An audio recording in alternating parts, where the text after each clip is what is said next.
Right, so what's a passport? Now, most people think it's just a little book that you show at the airport, when you go on vacation. But let me ask you something. What if that small booklet quietly controls where you live, where you can work, where you can invest, and sometimes even where you can move your money? Two people can have the exact same wealth, the same business, the same education, everything. It can even be from the same family, but their passports give them completely different lives. One person can get on a plane tomorrow and go to 180 different countries by visa, no problem. The other person has to apply weeks in advance and might still get rejected. Same person, same opportunity, different passport.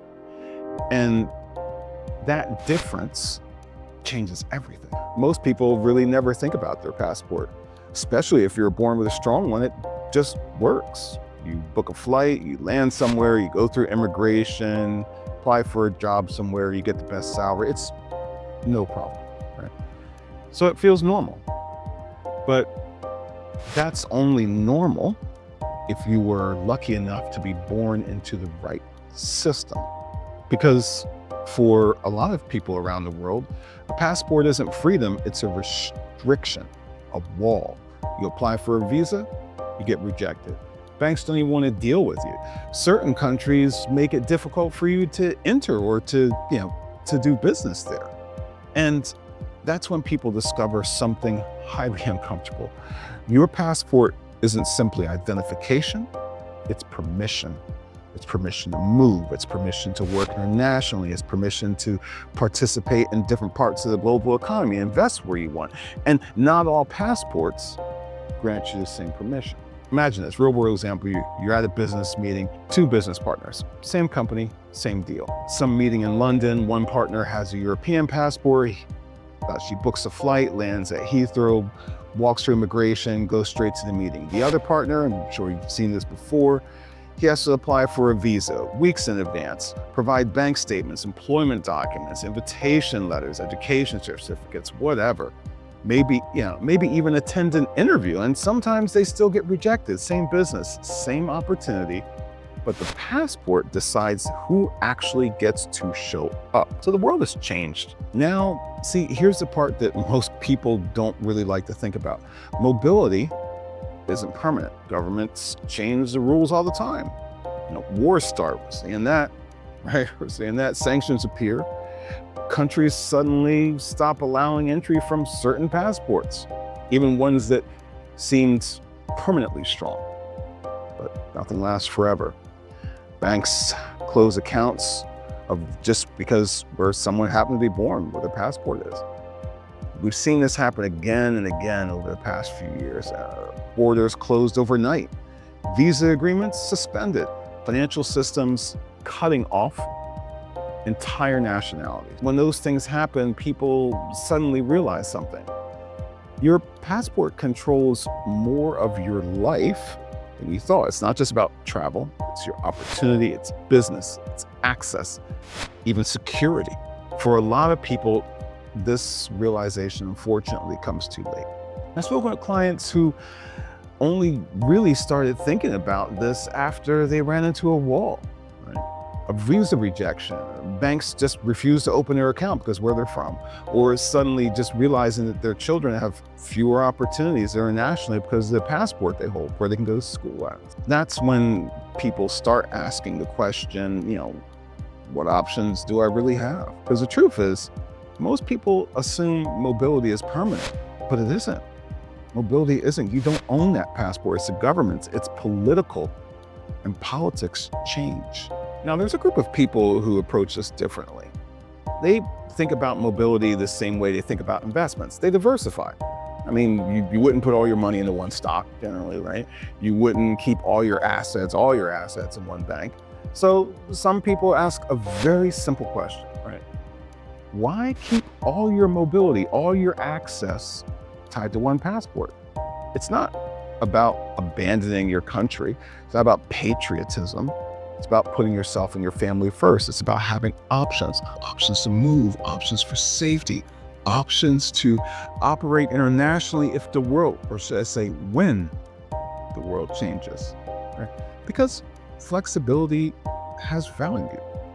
And sometimes that flexibility comes from having more than one passport. This is where something called citizenship by investment comes in, right?